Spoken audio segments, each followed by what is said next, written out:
Give me fuel, give me fire, give me double shot of time.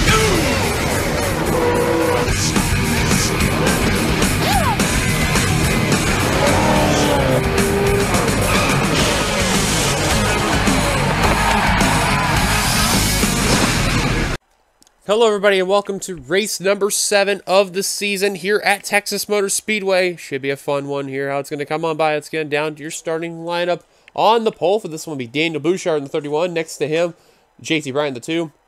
Third, Zachary Fitzwater. Fourth, Zach Rogers. Fifth, Anthony Lopez. Sixth, Levi McIntyre. Seventh, Sky Commons. Eighth, Dylan Young. Ninth, Charles Sanford playing top 10, James Elson, who's rest of your starting line from 11th, 12th on back. There's Johnny Gardner, previous race winner at Las Vegas, will start 11th. And while I go through the lineup and then eventually through the points, of course, remember, because it is a 20-race season, no chase, anything could really happen. What to expect for this race, of course, it will be a very big strategy-filled race on the front row. Jessica Sheldon and Kyle Matthews. 51 laps here for today's race. And we're going to leave it on TV too and put on the none angle here. We'll talk about points in just a second. So, here we go. Dylan Young has the points lead yet again over Charles Sanford. Johnny Gardner jumping up to 3rd after that win. Levi McIntyre has jumped up to 4th after that great run at Las Vegas. Stephen Colon, Jessica Sheldon just hanging around in 5th and 6th. Didn't gain or lose anything. Phil Parker lost a couple spots. He's in 7th. Daniel Bouchard with his great run. He jumps up to 8th. Zach Rogers, Diego Yepes, they lost some spots in the standings, but they hang on in the top 10. So we'll see how that goes from there. Other big gainers there, Jesse Turner, Cole Deaver, they gained 12 and 14 respectively. Zach Winkle gained 13. And James Elson gained 9 spots. And then a quick look with Vargas, he actually gained a spot in the standings, actually tied with Dollarton. 3 people still under 100 points. Austin LaPlante, Christian Vargas, and Chris Dollarton just under 100. So we're about ready to get the command right now to fire the engines here at Texas. Drivers, start your engines. And this one's going to be sponsored by Rain, because you're going to hear me crack open one and drink one right now.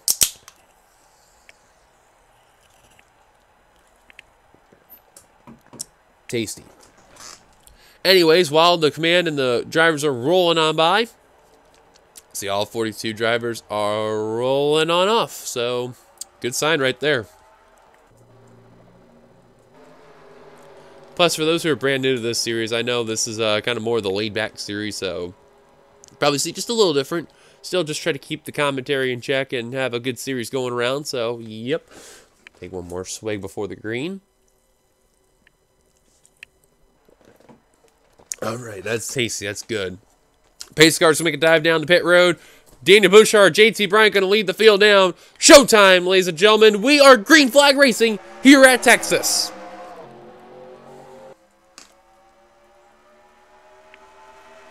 In case anyone's wondering in the comments, it's a sour apple one, so the more tastier flavor. Anyways, as Bouchard gets a nice jump over JT Bryant in the 2, he will take the top position. Now, like I mentioned before, this is mainly a strategy-filled racetrack, but then again, anything can really happen.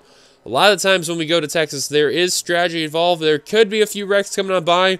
Trouble spot could be around turn 2, maybe turn 3. Oh my, never mind about trouble, because, wow, they were about 4 wide for just a brief moment in time, but they got out of it. And that was a bit close right there, but they're going to hang on for the time being.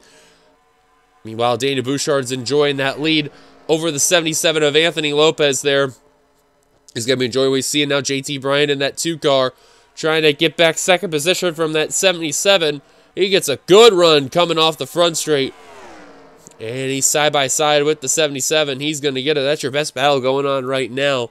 In that 2nd position, Bryant easily takes 2nd place. No problem at all. There's Charles Sanford in the 55. He's trying to get a rebound, trying to get back in the top of the points. He's got Fitzwater on his outside, Colon on his inside. You got to give credit to Stephen Colon. You know, for the rookie, for what he's been able to do, he has been pretty good so far and could make a very big impact throughout this channel. You never know what could happen. Still without a win, but keep in mind, you know, he's only made, what, 6 starts prior to this race. And even though you got drivers like Bouchard, Roberto Crown Jr., that managed to get wins, that have never got to win this chain. I got to give credit to Cologne, though. Despite not winning a race, he has been looking fantastic throughout his first series altogether, and already making a strong impact trying to battle for a championship, possibly there. JT Bryant, that 2 car there, battling with that 31 Lowe's Chevrolet of Bouchard. And he is going to get it easily there. This is one of GT's kind of okay-ish tracks whenever we go to the NRSL series, and even in the NNSCRA series, he's been not bad here. He's going to get it, clears the 31. Now Lopez trying to look underneath Bouchard for second. Cologne got a good run coming off of 2. He's already on the back bumper of Bouchard and Lopez. There's Jonathan Zorl in the 7. Jesse Turner, Roberto Crown Jr., good runs for them they need. Mitchell Collins, who went from second place 2 races ago to last race dead last, and now here he is in the top 10. He is looking for the rebound. Hopefully a win is in his sight. However, Cologne's losing some spots. He lost a spot to Zorlin. Jesse Turner now under fire from Crown Jr., now even possibly to Mitchell Collins, who's got a whale of a run coming off of turn 3. And did I just see who's in 9th place? That's one of those drivers who's in the bottom who haven't even scored 100 points yet so far this early on. Austin LaPlante. That's a well-needed run for the team. He is 40th in the points, and he needs every point he can to just get whatever they can for a rebound. Rob Evans in the 10, a former champion of this series. Won the championship in the 14 car 2 seasons ago. Tried the 8 car last season. Didn't really have much. This season, driving the 10. So far, it's been kind of, at best, it's been okay. But he's in that area in the points where, like in the middle of the points, they're really, really just right within a blanket. There's been no clear advantage. So, of course, anything could still happen early on, but we'll see what is the case. Let's look at the rear real quick. Cole Deaver, Zachary Fitzwater having some trouble there. There's Jay Jefferson. Chris Dollerton, your hometown hero. He has not been having the start to remember in that Viagra Ford. Remember last season, Aaron Macklin drove that car, and, well, he did good early on, and then towards the end, he really did not do well overall, but got to remember, Dollerton's got the hometown rep, so I know in that 6 team, they're going to try to do what they can to work hard to get past some drivers here right now, working on Zach Rogers, Derek Hamill, Levi McIntyre, and Igor Barreto. McIntyre was in that battle for that win last race, and here he is in the back here. Not a good momentum swing for that Sitco SKF Ford. Vargas was up in the front a little earlier. Now he's all quietly falling his way back there in that Cheerios Dodge. James Ellison, that 0-1 singular Dodge. Trying to get around Johnny Gardner, Jessica Sheldon. Gardner's not been having a good rebound since his win there and continuously slipping back. Ellison's going to get that pass on Jessica Sheldon. And now he's going to try to do what he can to hunt down the 19 of James Qualls. Seth Cole at least having an okay run. Well, he was doing okay. Now he's kind of like 26 right now. There's James Qualls. Look at the inside. That's for 26.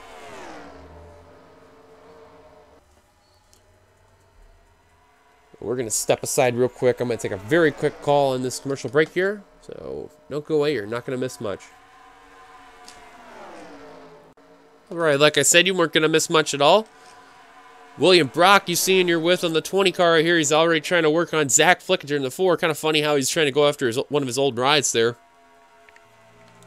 I believe my memory serves me correctly about Brock. He actually started out in the 20, then went to the 4, and now he's back in the 20 for his 3rd season of the Spectrum Cup Series here. So, Daniel Bouchard, though, in 31's been really slipping back. Just can't seem to get the grip on that low Chevrolet to get to that low line, and he's having trouble trying to hang on, but he's going to try to block Yepes in the 93, and that did not do a good job right there in that Amco Ultimate Dodge.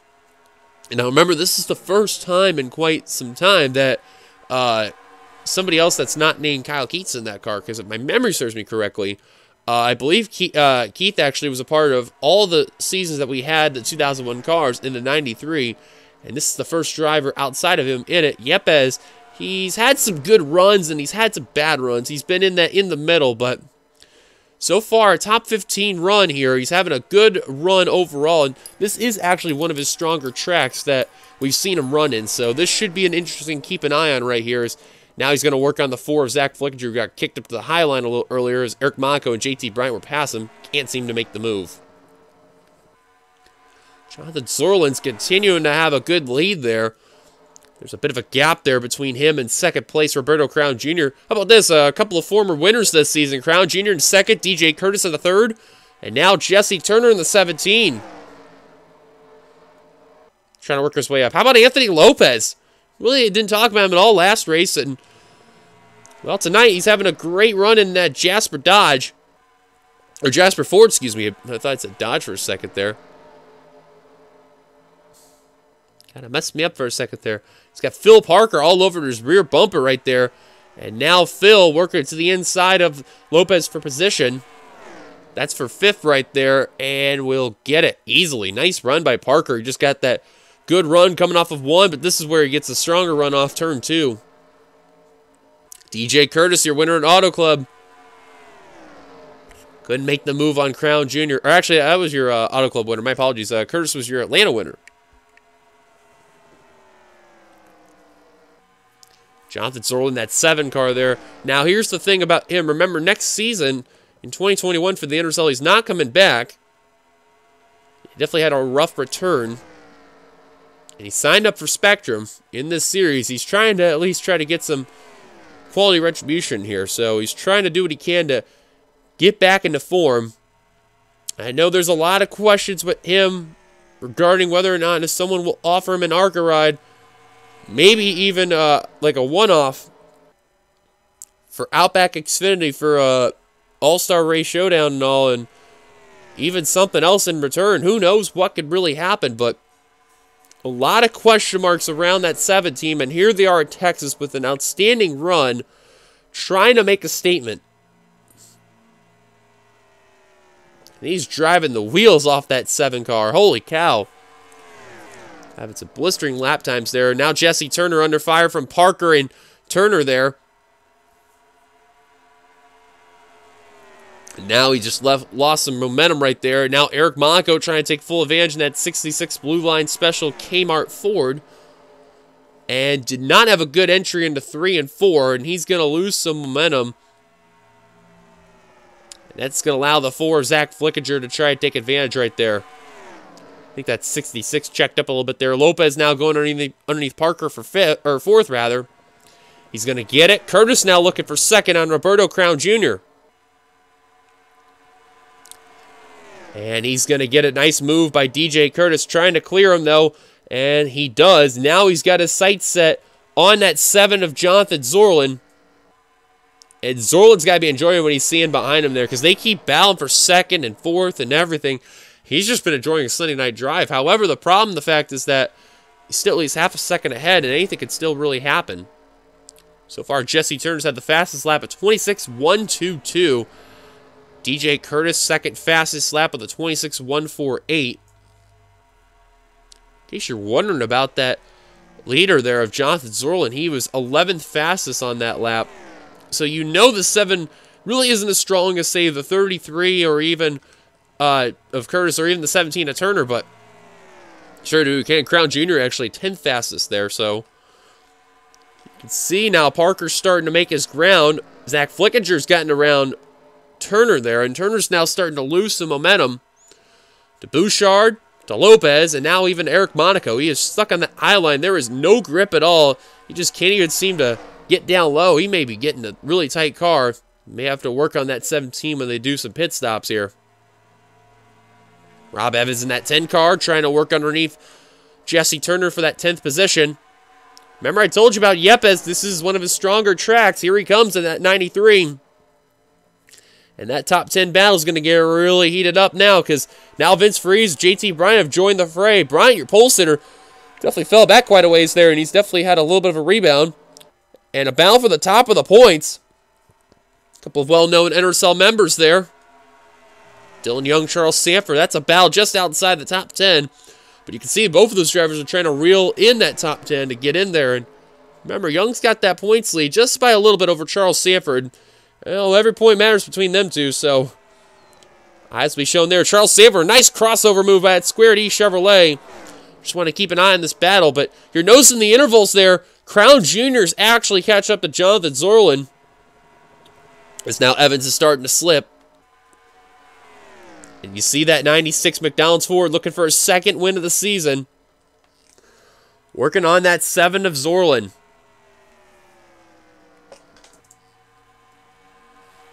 Let's go on board DJ Curtis here. Look at the view he's got there because he's watching that battle up ahead. He can take full advantage of this situation. Here he goes. Crown Jr. to the inside, bound for the lead. That's going to bring DJ Curtis and Phil Parker right along with them. Oh, but Crown Jr. did not get a good run off forward. This is where that 96 is going to be strong on that inside line here, especially now that he's got the draft literally on the back bumper, shoving the 96 up there. Let's go on TV2 for a little bit there. And now Crown Jr. Fully's going to pass the 7. New leader, Roberto Crown Jr. as Curtis literally shoved the 96 up there, and he's got a rocket ship off turn 4. Don't look now, Zach Flickinger has now also joined the fray there. And now Zorlin going to tuck back into 3rd, trying to at least get into the draft line of DJ Curtis will do so. And those cycle pit stops, they will be coming soon as, oh, Keith Batson already down pit road. Actually, oh, they're going to come down right now, actually. Well, forget what I said. I thought someone did the late stop technique, and it did not happen, but a lot of drivers coming on down, and this is the problem when you do that. Look at McIntyre and Bishop taking full advantage right there, and thank goodness they don't have any of the earlier stalls. Sheldon having a little difficulty trying to get into pit road, but will go down, though. Yeah, if you're in the leaders, you know how to go down pit road easily. Nick Breen came down pit road a little earlier. 15 drivers stayed on out, and they're all going to come on down this time by. Maybe one person stays out. No, everyone comes down. So Breeding and Batson, they are definitely going to be way behind. Trying the long try there, and I don't think it's going to work out there. Crown Jr. ahead of Curtis, and a choke pit stop by the 7 of Zorlin. Ooh, Ellison and Qualls, a little contact there, and oh, a bit of a stack up right there. Young, JT Bryant, William Brocken. Ooh, that's a little bit. Bryant had difficulty trying to get into a stall there, and that's really going to hurt that 2 team.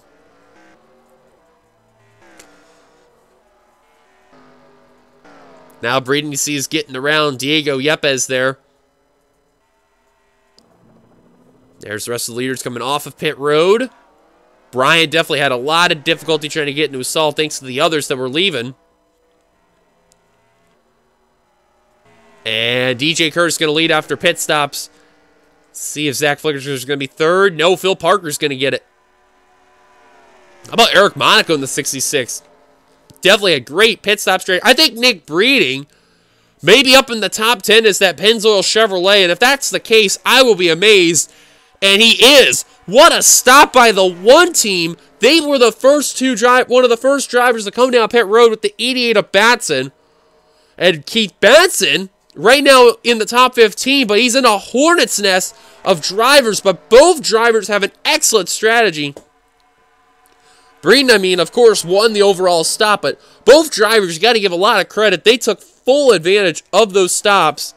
And now Breeding's going after Zach Flickinger for the 6th position. What a job well done there. But DJ Curtis trying to hold off another winner this season. Roberto Crown Jr., let's get your full field rundown here as we're going to be coming to 16 to go at the line. This time by DJ Curtis out in front. 2nd is Roberto Crown Jr. 3rd, Phil Parker. 4th is Eric Monaco. 5th is Jonathan Zorlin. 6th is Zach Flickinger. 7th, Nick Breeding. 8th, Diego Yepes. 9th, and look at this there, it's Anthony Lopez. 10th is Austin, or not Austin LaPlante, my apologies, it's Michael Norman. And I mean, there is just a big amount of people that are all around there, and I mean, it's just crazy. So give me 1 second. I do need to take this call right here. My apologies. Apologies for getting all those calls, but we've seen how your top 10 was running on down. And I mean, it's just a horse. So we're going to wait till these guys finish on out. I believe Lopez will be 8th now, 9th Matthews, and then Keith Batson should now be in the top 10. Let's see if that is the case. And oh, they're saying 8th is Flickinger, 9th is Lopez, 10th Matthews, 11th Batson. My apologies there. Sanford's 12th, 13th is Bouchard, but that may change with Stephen Colon. 15th is Rob Evans. 16th is going to be Jay Jefferson. 17th is Seth Cole. 18th, Jesse Turner. 19th, Zach Winkle. 20th, Michael Norman. He has been just free-falling, being all around this area. 21st, Vince Freeze. 22nd is Cole Deaver. 23rd is James Qualls. 24th, JT Bryant. 25th, Jessica Sheldon. 26th, James Ellison. 27th, Mitchell Collins. 28th, Christian Vargas. 29th, Johnny Gardner. 30th, Zachary Fitzwater. 31st, Dylan Young. 32nd, Derek Hamill. 33rd, William Brock. 34th, Quentin Moore. 35th, Chris Dollarton. 36th, Lane Sanders. 37th, Igor Barreto. 38th, RJ Bishop. 39th, Sky Commons. 40th, Levi McIntyre. Holy cow, did that 99 car fall apart. Pit stops. Same for Zach Rogers. And then there are the leaders. And then previously documented, Austin LaPlante is a lap down in 42nd. Right now, the top 2 drivers have at least a second and a half, at least, over the 44th, Phil Parker. However, he's got Eric Monaco drafting with him and a little bit behind Jonathan Zorlin. He's had a great car all night long, but he's not giving up on that Nation's Rent Ford. We may see our first 2-time winner tonight. If DJ battles out with Crown Jr., those 3 behind are going to catch up to him. Here comes Curtis with 10 laps to go. That's going to help the 3 drivers behind catch up there, especially Phil Parker and Eric Monaco. They're going to really reel them in here. Monaco, I would wait, but he's being testy. Now he's going to make a move on Parker. What a bad move right there. Parker's going to get a good run as they're still balanced side by side for the lead. They're going to really gain ground right here. Let's see by how much. Oh man, they at least got half a second on him, and now Zorlin's battling Monaco for 4th. Monaco is not paying attention, and they're still battling as they're right within the striking distance. Nick Breeding is trying so hard to catch up into the main fray of the battle there. You gotta give credit to that one team. They definitely executed the strategy there, and they are just flying in that Pennzoil Chevrolet. I'll be amazed if they're at least gonna try to catch up to Zorlin, but it does not look good. And Phil Parker has caught Parker, or DJ Curtis and Roberto Crown Jr., and now Phil Parker going for 2nd. What a move by the 44 team. Now Monaco and Zorlin have caught the fray, and this is going to be a 5-car battle for the win. Curtis sees that 44 in that rearview mirror. It's a battle between an old veteran and a young second-year driver all together. Curtis has been around on this channel for quite some time. Phil Parker's just kind of starting out. This is a great battle. You love to see some of the old drivers of the past and the new drivers of the future. Parker. Here he comes in that 44. Look at the inside. He did that move what DJ did a couple laps ago with that 96. However, he's going to have draft help all by himself here. And he's going to easily take that lead. Crown Jr. now taking 2nd. Monaco to 3rd. Trying so desperately. Zorlin trying to follow in the tire tracks of the 66. Trying to take that 4th position from Curtis. Man, we're going to have a battle for the lead here. Let's see what Breeding here in that 1 car. He gained ground, but it probably won't be enough time. It's going to be these 5 probably battling out. You can see that 4 car really actually was behind a little bit, then just gained ground on 1 there, so I don't see these guys catching up to the main leaders there. It's probably going to be down to these 5 here. Parker has actually checked out a little bit from the 96 of Crown Jr. I believe for Phil Parker, he's looking for his first win in this series altogether. I'm pretty certain that is the case. And if so, he'd be one of those drivers added onto that list to win in the 3 active series that we are running on this channel. Crown Jr. not going to give up, though, with 3 laps to go at the line. That McDonald's Ford all over the back bumper of the Georgia Pacific Dodge. Breen just needs these guys to battle a lot more, though. They need to be more side-by-side if he has a shot, but he just see there, he just lost some ground. He lost a lot of ground there, thanks to the 4 of Zach Flickinger and the 93 of Yepes. So it's definitely going to be these 5 battling out. 2 laps to go when we cross the line. Monaco's trying to peek. Here he comes. Pair of rookies. That's big news if you're Phil Parker. Zorla trying to shove that 66 up there in case they have a battle chance for the win there. Parker seeing this, trying to take full advantage. Zorlin gets a good run, though. Gonna battle for second. Oh, and they're side by side. Mago gets a good run off 4, but the white flag is out. Final lap for Phil Parker here at Texas. He's got at least 3 tenths, nearly 4. Trying to run away in turn 1 and 2. Running away is Phil Parker. He could see the finish line just within his grasp.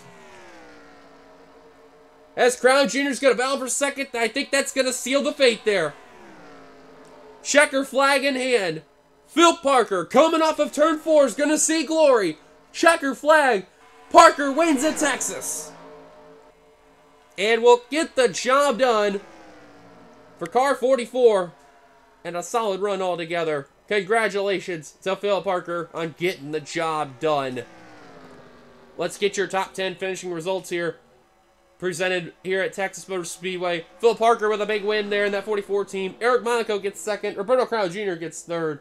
4 for DJ Curtis. 5th for Jonathan Zorlin. 6 for Zach Flickinger. 7 Diego Yepes. 8 Nick Breeding. Hubbo just snuck into the top 10. Stephen Colon and Seth Cole. Another good run for that 25 team. As far as the battle for the points is concerned, you notice the 55 of Sanford finished ahead of Dylan Young, and where's the 92? Oh, we fell quite a ways back. Holy cow. And a caution-free race here at Texas, which that's not really a surprise because we don't really get a lot of cautions here at this track. But that definitely will change next week, no doubt about it. Or next race, I should say. Here's a look. Congratulations to Phil Parker on the win. 41 cars finished on the lead lap. Austin LaPlante lap down after pit stops. Definitely did not have a good run altogether, and definitely not going to be too happy altogether there. Well, thank you guys for watching. Like, share, give a like, comment your thoughts. Subscribe part of the channel, hit subscribe down below. You've been watching production of the NNSCRA offline racing at its best. Until then, we'll see you guys later for the next race on Saturday when it'll be over at Chicagoland. Until then, goodbye, everybody. Points to the end like always.